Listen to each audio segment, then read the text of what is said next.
Henry کسنگر کو تو کچھ نہ کہا، امریکہ کو تو کچھ نہ کہا، لیکن ہم نے واقعی ذوالفقار علی بھٹو کو عبرت کا نشان بنا دیا،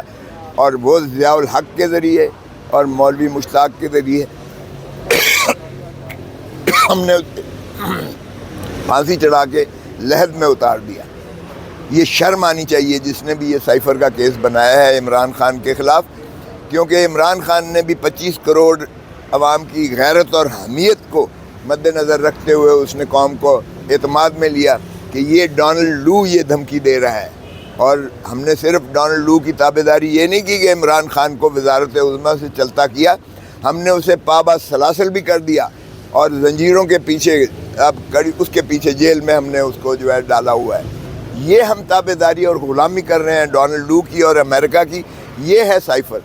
شرم آنی چاہیے جس نے یہ سائفر کا کیس بنایا ہے اور جنہوں نے اندر رکھا ہوا ہے، اس لیے کہ اگر وہ کہتا ہے ایبسولیوٹلی ناٹ کہتا ہے عمران خان، تو وہ غیرت اور حمیت پاکستان کے عوام کی طاقت دکھاتا ہے کہ ہم کسی کے غلام نہیں ہیں۔ اور اگر اس کو چھٹی کرا کے ہم سمجھتے ہیں کہ ڈونلڈ لو کی تابعداری اور غلامی ہم نے اس حد تک کرنی ہے، تو آج ہم نے اندر رکھا ہوا ہے۔ اسی سلسلے میں آج کی درخواست تھی ہماری کہ وہ جناب آپ کے پاس تو ہم آئے تھے کہ یہ نوٹس ہی غیر قانونی طور پہ دیا گیا ہے، FI کو اختیار ہے ہی نہیں اس معاملے میں، تو آپ نے اس کو اتنا طوالت دی ہے کہ پرچہ انہوں نے درج کر دیا ہے۔ اس لیے اب نوٹس کی کواشمنٹ نہیں، اب ہم پرچے کی کواشمنٹ کے لیے ہم نے جو ہے آج ترمیمی امینڈمنٹ کی درخواست دی تھی، اور اس میں ہم نے استدعا کی تھی کہ نہ صرف پرچے کو کالعدم قرار دیا جائے بلکہ یہ اس کیس کو ہی کواش کر دیا جائے۔ تو چنانچہ آج ہماری وہ درخواست منظور کر لی گئی ہے، ہم نے امینڈڈ پٹیشن بھی داخل کر دی ہے، اور ہم نے جو ہے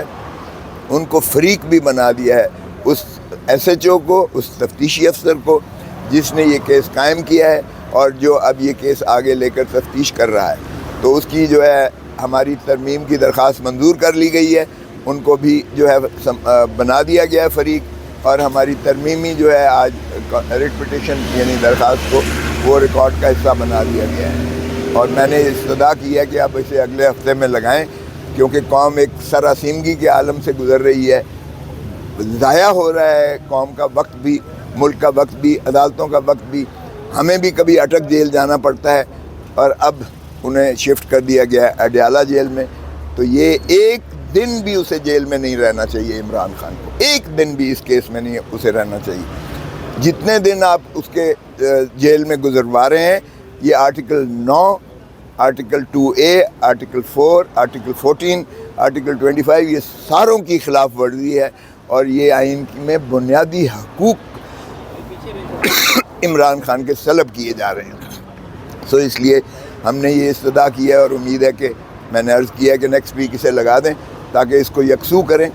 بجائے اس کے کہ ٹرائل ہوتا پھرے، اور تفتیشی صاحب جو ہے ہمارے اور ہمارا جو ٹرائل کورٹ ہے بڑی غلامانہ انداز سے جا کے وہ ریمانڈ جوڈیشل دے کے ہمیں پھر جیل میں جو ہے ایک جوڈیشل سینکشن کے ذریعے،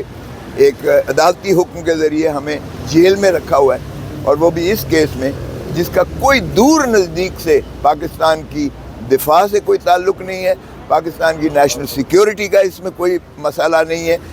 یہ 1923 کا جو آفیشیل سیکریسی ایکٹ ہے، یہ تاج برطانیہ نے ہمیں غلام رکھنے کے لیے یہ قانون بنایا تھا۔